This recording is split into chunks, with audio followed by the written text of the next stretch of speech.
नमस्कार, आप देख रहे हैं प्राइम न्यूज। मैं हूं राजेश कुमार। लव जिहाद पर कानून बनेगा। जी हां, इलाहाबाद हाईकोर्ट के फैसले के बाद अब उत्तर प्रदेश के मुख्यमंत्री योगी आदित्यनाथ ने इस बात का ऐलान किया है कि लव जिहाद पर कानून बनाया जाएगा। उन्होंने कहा कि इससे कोर्ट के आदेश का पालन भी होगा और बहन बेटियों का सम्मान भी होगा। शुक्रवार को इलाहाबाद हाईकोर्ट ने अपने एक फैसले में कहा था कि महज शादी के लिए धर्म परिवर्तन वैध नहीं है और अब मुख्यमंत्री ने इसको अमली जामा पहनाने की तैयारी कर ली है। दरअसल जौनपुर जिले में एक जनसभा को संबोधित करते हुए मुख्यमंत्री ने कहा कि राज्य में लव जिहाद के खिलाफ कानून बनेगा। उन्होंने कहा कि इससे न्यायालय के आदेश का पालन भी होगा और बहन बेटियों का सम्मान भी होगा। क्या कुछ कहा उन्होंने, सुनते हैं उन्हें। शादी ब्याह के लिए धर्म परिवर्तन आवश्यक नहीं किया जाना चाहिए, इसको मान्यता नहीं मिलनी चाहिए और इसलिए सरकार भी निर्णय ले रही है कि हम लव जिहाद को सख्ती से रोकने का कार्य करेंगे।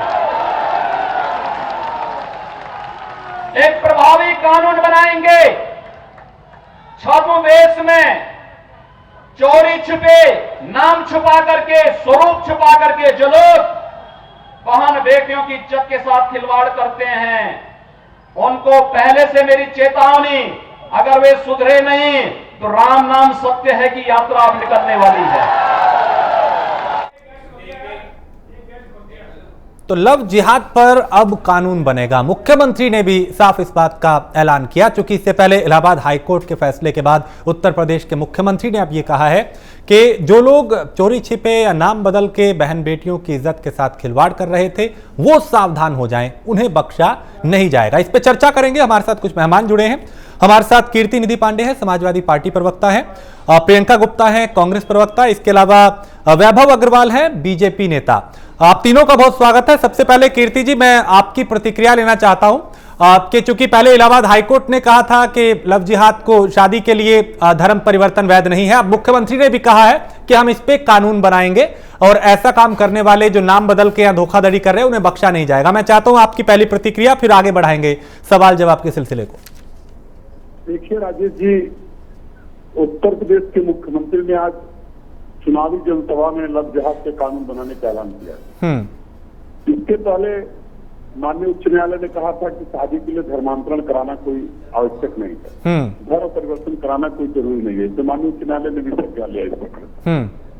लेकिन सवाल है कि सरकार को बने 3.25 साल लगभग होने जा रहा है और जब सरकार बनी थी तो उत्तर प्रदेश के मुख्यमंत्री ने महिलाओं की सुरक्षा की बात कही।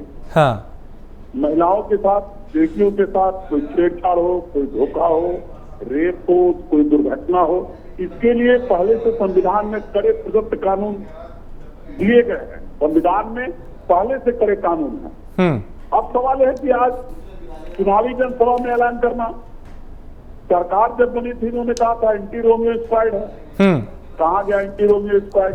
कहीं पता है आज एंटी रोमियो स्क्वाड का? आज उत्तर प्रदेश के अंदर बहन बेटियों के साथ जो स्थिति है, जो घटनाएं लगातार घट रही हैं, उससे आप भी अवगत है, पूरा उत्तर प्रदेश अवगत। और अगर मुख्यमंत्री के पास कोई अपने सरकार की उपलब्धि होती तो आज जनसभाओं में उस बात का वो ऐलान करते। लेकिन केवल वोटों के ध्रुवीकरण के लिए, जनता को गुमराह करने के लिए आज तक उनको रोका कौन सा कानून बनाने से? 3.5 साल से ज्यादा वक्त का सरकार। यानी आप ये कह रहे हैं कि भारतीय जनता पार्टी या योगी सरकार लोगों को कंफ्यूज कर रही है, भ्रम फैलाने का काम कर रही है। योगी आदित्यनाथ बयानबाजी करके लोगों को गुमराह करके वोटों का पोलराइजेशन करना चाहते हैं, लेकिन अब जनता हिसाब चाहती है योगी आदित्यनाथ। चलिए, इस पे मैं जवाब लूंगा, लेकिन प्रियंका मैं आपकी टिप्पणी चाहता हूं। मुख्यमंत्री के इस ऐलान के बाद मैं चाहता हूं आप इस पे टिप्पणी करें, फिर उसके बाद वैभव के पास जाएंगे, क्योंकि जो आरोप उन पे लग रहे हैं उसका जवाब लेंगे। देखिए, वास्तव में सबसे पहले तो ये कहना चाहूंगी कि महिलाओं के खिलाफ जो अत्याचार हो रहे हैं, चाहे वो हिंदू हो चाहे मुस्लिम हो, इसको आपको रोकना है। और ये काम किसका है? ये काम है हमारी प्रदेश की सरकार का। उत्तर प्रदेश में इस तरह की किस्से आए दिन वारदातें हो रही है। मैं इसको धर्म से रिलेटेड नहीं मानती हूँ, क्योंकि किसी भी कंडीशन में अगर किसी की लड़की के साथ धोखाधड़ी होती है, किसी भी धर्म की हो, वो किसी भी जाति की हो, उसको इंसाफ मिलना चाहिए और उसके साथ इस तरह की घटनाएं नहीं घटित होनी चाहिए। ये सरकार की जिम्मेदारी है। सरकार ने इससे पहले भी कई तरह के मिशन बनाए, जिसमें एक दुराचारी मिशन बनाया, उसके बाद एक मिशन शक्ति बनाया। अब ये एक नया सबूफा लेकर आए हैं देखिए जब इनके दोनों मिशन फेल हो गए और आए दिन अपराध बच्चियों के खिलाफ होते चले जा रहे हैं, तो इन्होंने इलेक्शन में एक नया सबूबा छोड़ दिया। देखिए आप इन सबूतों से कुछ नहीं होगा, आपको उसकी प्रॉब्लम की तह तक जानी होगी, क्योंकि हमारे पास ऑलरेडी इतने सारे कानून बने हुए हैं जो 420 के खिलाफ हैं, या किसी भी जो है झूठ बोलना या किसी को किसी तरह से जबरदस्ती उसको नुकसान पहुंचाना या उससे झूठ बोलकर शादी करना, ये सारे कानून हमारे जो कानून है उसमें बना हुआ है, उसकी सजाएं, उसकी प्रावधान सब कुछ है। तो हमें क्या करना है, हमें अपने कानूनों को पढ़ना होगा, एक बार जाना होगा तय तक, और उसके साथ में उसको कैसे जो अपराध हो रहे हैं उसको रोकना होगा। ठीक है, इस पे सोचना होगा। हाँ, नाम पे कानून बना दें। हाँ, जो कानून ऑलरेडी बने हुए हैं क्या वो ढंग से काम कर रहे हैं? हाँ, क्या महिलाओं को न्याय मिल पा रहा है? आप एक बच्ची को न्याय देने में कितना कितना टाइम लगा रहे हैं। हाँ, अपराधियों के खिलाफ केस जो दर्ज होने चाहिए वो तुरंत कार्रवाई नहीं होती है, और जब बच्ची के साथ रेप हो जाता है, उसकी हत्या हो जाती है, उसके बाद आप कहते हैं कि ये तो ऑनर किलिंग का केस है। ठीक है, ठीक है, ठीक है वैभव, आपके ऊपर सीधा ये आरोप है कि आप लोग 3.5 साल से ज्यादा का कार्यकाल हो चुका है, अब सिर्फ महज गुमराह किया जा रहा है, भ्रम फैलाया जा रहा है। और दूसरी बात ये कि मैं ये भी जानना चाहता हूं कि मुख्यमंत्री ने ये कहा है, मंशा क्या है इसके पीछे? हालांकि इससे पहले इलाहाबाद हाईकोर्ट ने भी कहा था, लेकिन मंशा क्या नजर आती है सरकार की इस पे कानून बनाने को लेकर? देखिए राजेश जी, मैं आपका धन्य हूँ कि आपने इस टॉपिक को छेड़ा और मुख्यमंत्री योगी आदित्यनाथ जी के बारे में आपने एक विचार गोष्ठी रखी अपने चैनल पे, जिससे बहुत जरूरी है। ये मुद्दा बहुत जरूरी है। ये मुद्दा केवल उत्तर प्रदेश का नहीं है, केवल राजनीतिक दलों की सियासत का मुद्दा नहीं है। हाँ। ये हमारे भारत माता की अस्मिता का सवाल है। और जहाँ तक भारत माता की बात है, मैं यहाँ पे हमारी सभी माँओं का, बहनों का, बेटियों का, सभी का एक अभिनंदन करता हूँ ये कह के कि हमारी भारत माता का अस्मिता का समान है। और ये देश की बात है। ये उत्तर प्रदेश में योगी आदित्यनाथ का मैं शुक्रगुजार हूँ कि उन्होंने इस बारे में एक पहल करते हुए पहला कदम बढ़ा के पब्लिकली आके ये बोलने की हिम्मत तो करी कि हम कुछ कानून लेके आएंगे। आज से 70 साल पहले, 72 साल पहले, हाँ, तो हमने कई सरकारें आई, कई सरकारें गई, लेकिन हमने किसी सरकार की ये कटिबद्धता जो कि सरकार की ओर से ये दर्शाती है कि हमारी कटिबद्धता है इस अस्मिता को बचाने के लिए, मेरे ख्याल से हमने नहीं देखी होगी। जहां तक आप कह लें कि योगी आदित्यनाथ की सरकार पूरी है, हाँ, कत्लेआम कर रखा है, सब कुछ है, बहुत बढ़िया है। जिसकी दुकान बंद होती है वो तो गाली देता ही है, क्या दिक्कत है? लेकिन वैभव, आपने प्रियंका को भी सुना, आपने कीर्ति जी को भी सुना, वो सीधी सी बात ये कह रहे हैं। एक मिनट, हाँ, एक मिनट, ठीक है, मैं आ रहा हूँ। सबसे पहले मैं समाजवादी पार्टी का अभिनंदन करता हूं कि उन्होंने इस मुद्दे पर प्रदेश सरकार को घेरने की कोशिश करी। मैं काश उनसे रिक्वेस्ट करता कि अखिलेश यादव स्वयं आने में हिम्मत रखते और वो केंद्र सरकार को इस मुद्दे पे घेरने की कोशिश करते। ऐसा तो नहीं है कि उनके समाजवादी पार्टी के मेंबर ऑफ पार्लियामेंट नहीं है, लेकिन पार्लियामेंट में तो वो नदारद रहते हैं, उनकी एब्सेंटी रहती है। बट कोई बात नहीं, एक उनके कद्दावर नेता आजम खान जेल में बैठे हैं परिवार समेत, तो कोई बात नहीं। लेकिन मैं उनको याद दिलाना चाहूंगा कि ये वही पार्टी है जिसके नेता, जिसके मुखिया मुलायम सिंह कहते हैं लड़के होते हैं, गलतियां हो जाती हैं, पहला शब्द। दूसरा शब्द, ये वही पार्टी है जिसने इतने सालों में अपनी कॉन्स्टिट्यूएंसी में, मुखिया की अपनी कॉन्स्टिट्यूएंसी में आज तक तो कभी हिंदुत्व की बात करी नहीं। अब सडनली एक प्रदेश की सबसे ऊंची शिव मूर्ति लगाने की कोशिश कर रहे हैं। अरे शर्म आनी चाहिए दोगले पद पर, पहली बात। दूसरी बात प्रियंका गुप्ता जी की, देखिए प्रियंका गुप्ता भी महिला है, बट उनकी पार्टी की कुछ मजबूरियां हैं, कोई बात नहीं। मैं कहता हूँ बल्लभगढ़ में, फरीदाबाद के बल्लभगढ़ जिले में एक लड़की को सरेआम कांग्रेस लीडर के छोटे भाई के बेटे ने 130 ने गोली मार दी, उनके बारे में तो कोई इन्होंने कुछ नहीं बोला। अब इनका नहीं, वहां सरकार किसकी है वैभव? फरीदाबाद नहीं, वहां पे सरकार किसकी है? नहीं, एक मिनट, भाजपा की है। एक मिनट, मैं आपको दोगलापन बता रहा हूँ, मेरे को बोलने का मौका दीजिए। हाँ, सत्तारूढ़ पार्टी का नेता हूँ, हाँ, मेरे को अधिकार है बाकी सबसे थोड़ा अलग समय। नहीं, बिल्कुल आपको पूरा वक्त दे रखा है। हाँ, एक मिनट, तो इनको प्रियंका जी को याद दिलाना चाहूंगा सिकंदर खान के लिए, जो कि रमेश गुप्ता बनकर एक हिंदू माइनर लड़की को 1 साल तक रेप करते रहे। मध्य प्रदेश के नेता हैं, इनकी अगर इनका जो मेमोरी है वो अगर कमजोर पड़ गई है तो मैं याद दिला देता हूँ। और ऐसे कई मुद्दे हैं जो हम इनको याद दिला सकते हैं। उत्तर प्रदेश के नेताओं से रिलेटेड इनकी एक सत्तावर राष्ट्रीय प्रवक्ता थी प्रियंका जी, जो कि इनके ही नाम की थी, जो अपनी पार्टी को छोड़कर राज बब्बर के ऊपर इल्जाम लगाते हुए सेक्शन मैनेजमेंट का दूसरी पार्टी में चली गई। क्या उसके बारे में इन्होंने कभी जिक्र किया? देखिए, ये जो पार्टियां हैं ना, समाजवादी पार्टी और कांग्रेस, ये बड़ी दोगली पार्टियां हैं, इनके बारे में तो हम बात ही नहीं करेंगे। आप किरीटी पांडे मुद्दा है लव जिहाद का, और इस मुद्दे पर हम कटिबद्ध हैं। और आज अगर योगी आदित्यनाथ ने ये बोला है, वो प्रदेश के मुख्यमंत्री है, भारत के सबसे बड़े प्रदेश के मुख्यमंत्री हैं। अगर उन्होंने ये बात बोला है कि तुम हमारी लड़कियों के साथ छेड़छाड़ करो और हम राम नाम सत्य की जर्नी, तुम्हारी जो यात्रा है वो शुरू करवा देंगे, तो इसको बहुत गंभीरता से लेना चाहिए, इसको मजाक में नहीं लेना चाहिए। ठीक है, कीर्ति निधि कुछ कहना चाह रहे हैं, उसके बाद मेरे कुछ और सवाल है, मैं आपसे जानूंगा। कीर्ति जी। राजेश जी, वैभव अग्रवाल जी बड़े अच्छे तरीके से और बड़े अपशब्दों के साथ प्रयोग कर रहे थे अपनी बातों को। मैं शब्दों का इस्तेमाल नहीं करूंगा, लेकिन मैं वैभव जी शायद भूल गए कि चिन्मयानंद जी इन्हीं के सरकार में गृह मंत्री रहे हैं भारत सरकार के, और उनके खिलाफ किस तरीके के आरोप लगे और उनके मुकदमों को वापस लेने का काम उन मुख्यमंत्री ने करने का प्रयास किया, लेकिन माननीय उच्चतम न्यायालय ने उस पर रोक लगाने का काम किया। उन्हीं के पार्टी के विधायक है कुलदीप सिंह सेंगर। अगर माननीय उच्च न्यायालय संज्ञान न लेता, सीबीआई जांच का आदेश न होता, तो शायद पीड़िता को आज तक न्याय नहीं मिल पाता।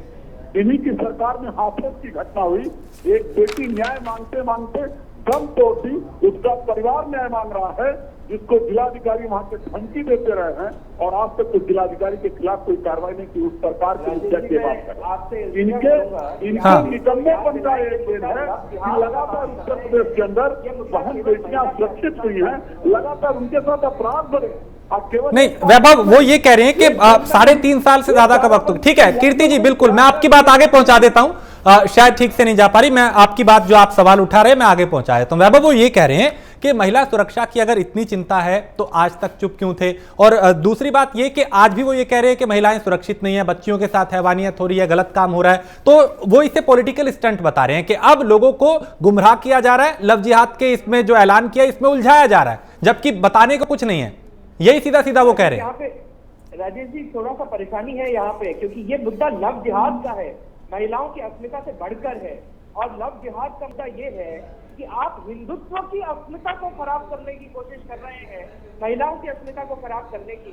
मैं इनको याद दिलाना चाहूंगा, कांग्रेस के ही इनके जो भैया जी अखिलेश को भैया जी कहते हैं, भैया जी के परम मित्र हैं राहुल जी, है ना, राहुल जो है परम मित्र हैं भैया जी के, वो मैं याद दिलाना चाहूंगा।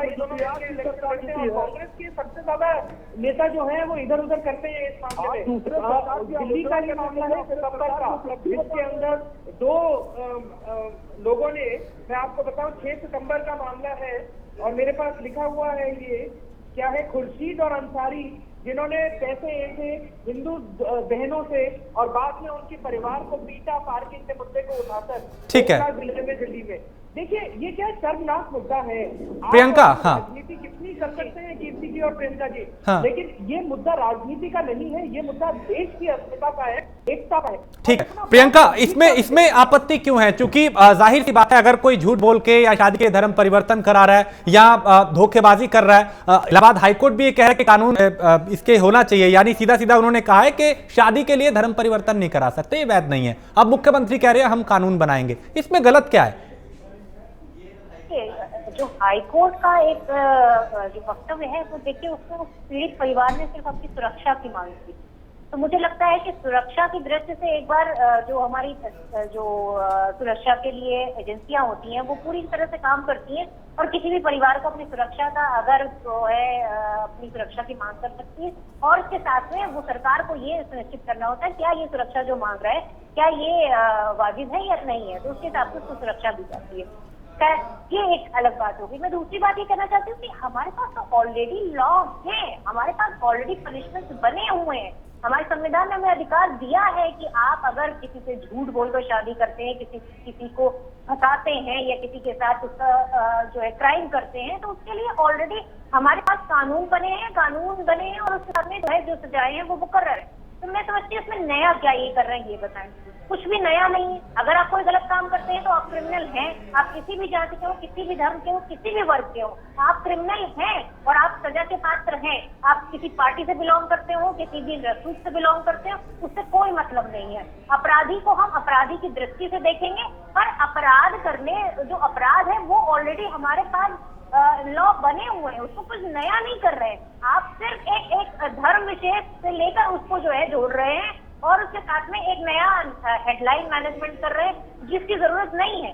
अगर धरातल पर जाएं तो उत्तर प्रदेश में लूट, अत्याचार और अपहरण और उसके साथ में महिलाओं के प्रति रेप की घटनाएं, बच्चियां सुरक्षित नहीं है। तो मैं समझती हूँ ये सब घटनाएं बढ़ रही हैं। इसको रोकने के लिए इनको एक ठोस कदम उठाने की जरूरत है, जो वास्तव में ये नहीं उठा रहे। नहीं तो आपको नहीं लगता कि अब ये जो कानून बनाने की बात अगर वो कर रहे हैं, ये ठोस कदम नहीं है? सर ये प्रियंका, कानून बनाने में इतना टाइम क्यों लग गया इनको? 3.5 साल लग गए कानून बनाने में। और ये कानून अगर उत्तर प्रदेश में बनाना है तो बाकी प्रदेशों में क्यों नहीं बन रहा? इसको तो सेंट्रल लेवल पे बनाना चाहिए, क्यों नहीं बना रहे? आप जाए ठीक है, कीर्ति निधि पांडे, इस बात पे क्यों आपत्ति है? अगर हाईकोर्ट भी ये कह रहा है कि ये गलत है और अगर वाकई में कोई नाम बदल रहा है या धोखाधड़ी कर रहा है या कुछ और जबरदस्ती किसी धर्म परिवर्तन करा रहा है, अगर सरकार कह रही है इस पे हम कानून बनाएंगे, अगर बहन बेटियों के साथ गलत हो रहा है तो उससे रोकेंगे, धोखाधड़ी ना हो ऐसा करेंगे, तो इसमें गलत क्या है? किस बात की आपत्ति?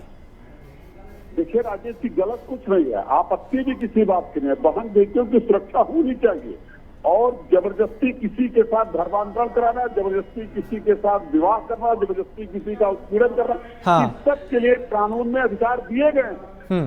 अब सवाल यह है कि महिला सुरक्षा को लेकर के निर्भया कांड के बाद इतना बड़ा कानून बनाया गया, देश की सबसे बड़ी पंचायत में, संसद के अंदर कानून बना, आज उत्तर प्रदेश में बेटियों के क्या हालात? इसके लिए जिम्मेदार कौन है? इसके लिए उत्तर प्रदेश के मुख्यमंत्री और उनकी सरकार जिम्मेदार है। ठीक है, वैभव जवाब दीजिए, नया क्या है और जो विपक्ष सवाल उठा रहा है उसके भी।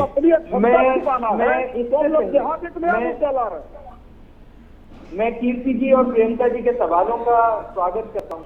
सत्तारूढ़ पार्टी होने के नाते मेरा फर्ज बनता है कि मैं इनके विचारों का स्वागत करूं और इनके विचारों का सम्मान करूं। लेकिन मेरा एक छोटा सा प्रश्न है, इससे पहले कि मैं अपने को कटघरे में खड़ा करूं और इनके विचारों का जवाब दूं, मैं इनसे पूछना चाहता हूं, क्या बल्लभगढ़ में तौसीफ ने जब निकिता का सरेआम गोली मारकर हत्या करी, क्या वो गलत है या सही है? क्या ये उसकी भर्त्सना करते हैं? वैभव जी, अपराध अपराध है और अपराधी कोई हो, किसी जाति का हो, बोलिए ना, कार्रवाई होनी, बोलिए ना कि वो गलत है। अपराधी होता है अपराध करने वाला, उसकी जाति नहीं होती। सिर्फ एक क्रिमिनल होता है, अपराधी होता है। बोलिए ना, आपने किसने हाथ पकड़ा है आपका? किसी ने हाथ नहीं पकड़ा आपका? अरे आप बोलिए तो सही, मेरा हाथ पकड़ने की आपकी हिम्मत नहीं है। आप मेरा हाथ पकड़ना नहीं पकड़ना देखिए, आप मेरा हाथ मत पकड़ने की कोशिश करिए। आप अपने विचारों की पर कमी है कि कानून फॉलो करना चाहिए, जो कानून को चलाने वाले हैं, जो कानून के रक्षक हैं, वो कहाँ है? वैभव दोनों इस बात का खंडन कह रहे हैं, अपराधी किसी भी धर्म मजहब का हो, अगर उसने गलत किया तो उसको सजा दीजिए, वो सीधा कह रहे हैं। देखिए, ये तो राजेश जी, ये तो राजनीति है। मैं कहूँ कि टेररिज्म का कोई मजहब नहीं होता है, कैसे नहीं होता? ताकि चुनाव में उसका फायदा उठाया जा सके। आपको चुनावी बनना है और राजनीति राजनीति करते हैं, उसका सब दिख रहा है। आपको कि अपराध है, अरे सामने दिख रहा है वीडियो में, आप राजनेता में आपको दम है, अगर आपकी आइडियोलॉजी में और कुलदीप नहीं लगाया तो आप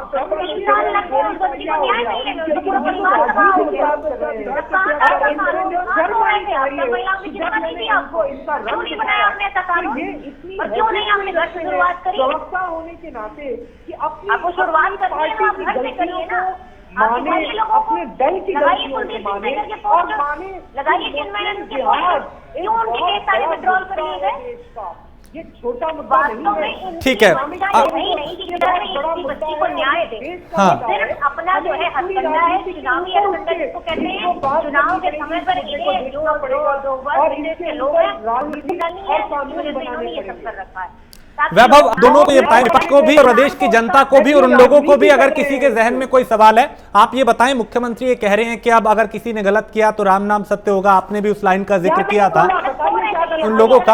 आप ये बताएं कि इससे क्या मैसेज देने की कोशिश की जा रही है, कानून बनने के बाद किस तरह का डर लोगों में होगा, और क्या वाकई महिलाओं की सुरक्षा की जो बात की जा रही है, धर्म के नाम पे उनका शोषण करने की, परिवर्तन के नाम पे या फिर धोखाधड़ी करके, झूठ बोल के, उसमें थोड़ी अब कमी आएगी? आप संदेश सीधा सा दीजिए, बताएं इसके पीछे मंशा क्या है। देखिए राजेश जी, मैं आपको बताऊं, सितंबर महीने में अकेले केवल और केवल सितंबर महीने में 20 लव जिहाद के केसेस हुए हैं। यानी हिंदू मुस्लिम की मुश्किल हुई है, यानी हिंदू लड़कियों को मुस्लिम समाज के लड़कों ने फंसाने की कोशिश करी है, या मारा है, या रेप किया है। करीब करीब 20 घटनाएं ऐसी हैं। मैं आपको बताऊं, केवल और केवल सितंबर महीने की, तो ये बहुत बड़ा मुद्दा है। और योगी जी ने, प्रदेश के मुखिया हैं, भारत के सबसे बड़े प्रदेश के मुखिया हैं, उन्होंने ये बात मेरे ख्याल से, मेरे हिसाब से इसलिए बोली होगी क्योंकि आप और हमको जब ऐसे मुद्दों पे डिस्कशन करना होता है, वार्तालाप करना होता है और आदान प्रदान करना होता है विचारों का, तो आपको और हमको, क्योंकि आप और हम समाज के ज्ञाता हैं, सामाजिक लीडर हैं, उनको भी शर्म आती है इस बात करने में। ठीक है, तो हम इससे माने कि अब कानून अगर बनाने की तैयारी की जा रही है तो एक लव जिहाद पे चोट होगी, तो डंडा लाना पड़ेगा। डंडा लाना पड़ेगा। ठीक है, डंडा लाना होगा, इसीलिए अब ये कानून बनाने की तैयारी है ताकि ऐसे मामलों को रोका जा सके। वक्त की कमी है, कीर्ति जी मैं 10 सेकंड आपको देता हूं, आप कुछ कहना चाह रहे हैं? मैं राजेश जी पूछ रहा हूं कि वैभव जी निकिता के सवाल को उठाए, चिन्मयानंद जी महाराज के कार्यों की आलोचना कभी इन लोगों ने किया? जब वो जेल गए रेप के मामले में तो उनके छूटने पर जिस तरीके से, जल्दी से वैभव, बहुत जल्दी से, वक्त की कमी है मेरे पास। समाज और स्वागत है। चिदयानंद चाहे कुछ भी हो, चिदयानंद को सजा हुई, कुलदीप सेंगर का मसला कैसे भी हैंडल किया है, कुछ भी हो उनको सजा हुई। क्या मुलायम सिंह जी से माफी मंगवाए? उन्होंने जो बोला कि लड़के हैं, होता है, होता रहेगा, कोई बात नहीं, क्या वो माफी मांगेंगे? सजा तो दूर की बात है, क्या राज बखत हो प्रदेश के मुखिया? चलिए, वक्त की मेरे पास कमी है। हाँ, ठीक है, माफी चाहूंगा, मैं रोकूंगा। वैभव, बहुत शुक्रिया हमारे साथ जुड़ने के लिए। कीर्ति निधि पांडे जी आपका भी, और प्रियंका गुप्ता आपका भी बहुत शुक्रिया। तो मुख्यमंत्री ने साफ कहा है कि लव जिहाद के खिलाफ अब कानून बनाया जाएगा। ये एक बड़ी चोट हो सकती है लव जिहाद पे। एक ब्रेक के लिए रुकेंगे, ब्रेक के उस पार कुछ और खबरें।